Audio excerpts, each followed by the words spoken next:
Media మిత్రుల వేలాది మంది తెలంగాణ బిడ్డల సమక్షంలో ఈ తెలంగాణ కోసం సర్వం ఒడ్డి సర్వం కోల్పోయిన గొప్ప కవులు కళాకారులు ఉద్యమ బాటన లక్షలాది మంది విద్యార్థి నిరుద్యోగ యువకులను ఉద్యమ బాట పట్టించిన ఈ కవులను కళాకారులను సన్మానించుకోవాలన్న ఆలోచనతో వారిని గుర్తించే ప్రయత్నం చేసింది.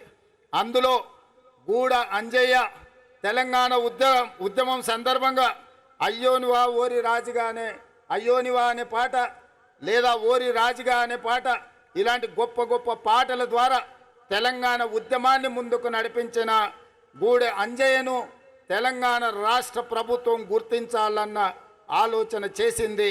అదేవిధంగా గద్దర్ అన్న అంటే మీకు తెలుసు. గద్దర్ అన్న గురించి నేను పరిచయం చేయాల్సిన అవసరం లేదు. గద్దర్ అన్న గురించి తెలియని వాళ్ళు ఈ 4 కోట్ల జనాలలో ఎవరూ లేరంటే అతిశయోక్తి కాదు. వారే కాదు, బండెనుక బండి కట్టి ఈ పాట పాడని వారు, ఈ పాట వినని వారు లేరు.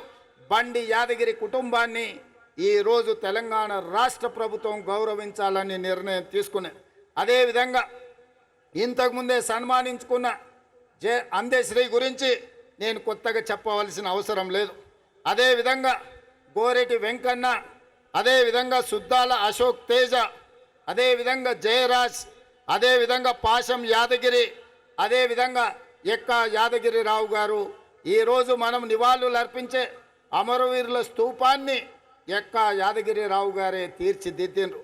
ఈ 9 మంది కవులను కళాకారులను తెలంగాణ రాష్ట్ర ప్రభుత్వం గుర్తించడమే కాకుండా వారికి ఫ్యూచర్ సిటీలో 300 గజాల ఇంటి స్థలాన్ని ఇవ్వడమే కాకుండా ₹1 కోటి నగదు ఇవ్వడం ద్వారా ఒక తామర పత్రాన్ని తెలంగాణ రాష్ట్ర ప్రభుత్వం ద్వారా వారికి ఇవ్వడం, భవిష్యత్ తరాలు వాళ్ళ మనుమలు ములి మనుమనులు ఆ తామర పత్రాన్ని చూసి తెలంగాణ రాష్ట్ర ప్రభుత్వం వాళ్ళ కుటుంబ సభ్యులను గుర్తించింది.